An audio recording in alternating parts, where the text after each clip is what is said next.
propose une grande aventure au cœur de l'Europe centrale, entièrement en train, grâce à un système qu'on appelle Interrail, un billet qui donne accès aux services ferroviaires dans une trentaine de pays.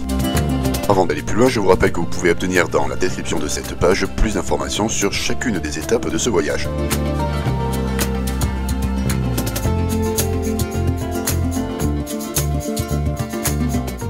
Je commencerai par découvrir la capitale allemande, Berlin. C'est une capitale dynamique, certes pas forcément la plus esthétique des capitales européennes, mais il y a beaucoup de choses à voir et à découvrir à Berlin.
Il faudra compter à peu près 4h30 pour rejoindre Prague depuis Berlin en train. La capitale de la République tchèque est assez prisée des jeunes Européens. Ce n'est pas une très grande capitale et il y a de nombreux sites historiques à découvrir.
La capitale suivante sera la capitale Autriche. Vienne est à peu près 250 km de Prague et il faudra compter un peu moins de 4 heures pour faire cette distance sur le réseau ferré. La belle capitale impériale a son château de Schönbrunn, qui reste quand même une copie du palais de Versailles.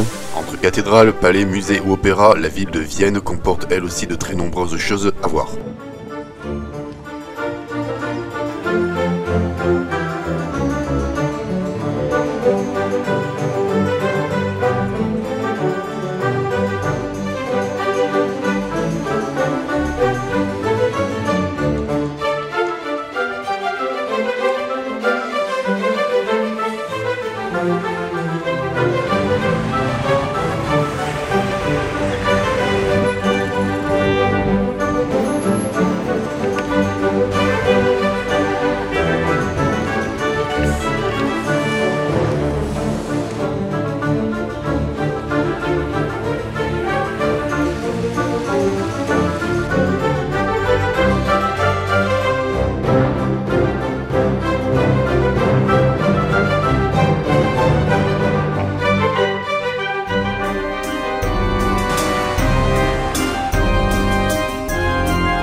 C'est à partir de Vienne que je vais faire une petite infidélité au train, puisque c'est en bateau sur le Danube que je vais me rendre dans la prochaine capitale, Bratislava.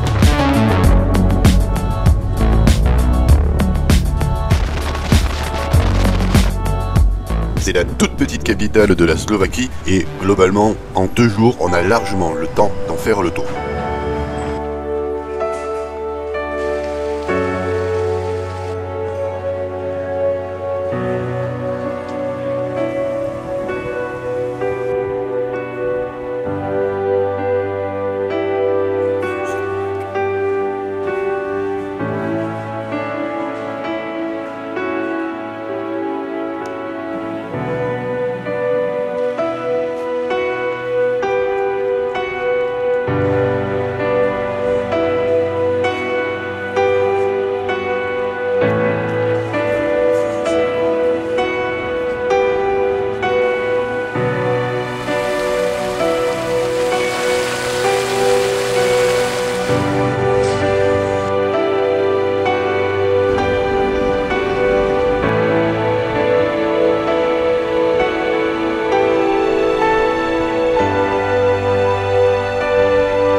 Un petit bond de moins de 3 heures de train et j'arrive à Budapest, la magnifique et très accueillante capitale hongroise.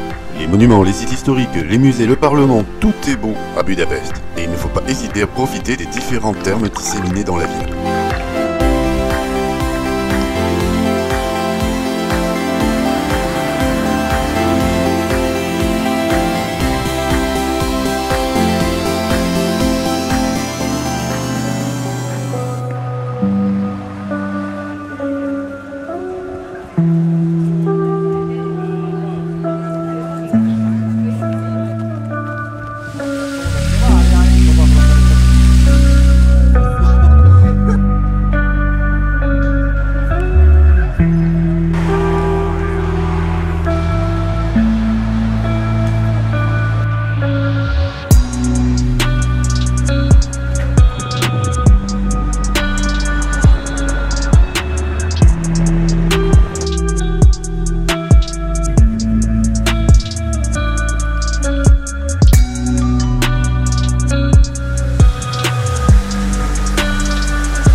rejoindre la dernière des capitales européennes de ce périple, il faudra compter pas moins de 9 heures de train. Il est donc judicieux d'emprunter plutôt un train de nuit. La petite capitale de la Slovénie est accueillante et charmante. Plus que les sites historiques et ses musées, c'est son accueil, ses ruelles, mais aussi ses squats artistiques comme celui de Metelkova qui rendent cette petite ville attachante et charmante.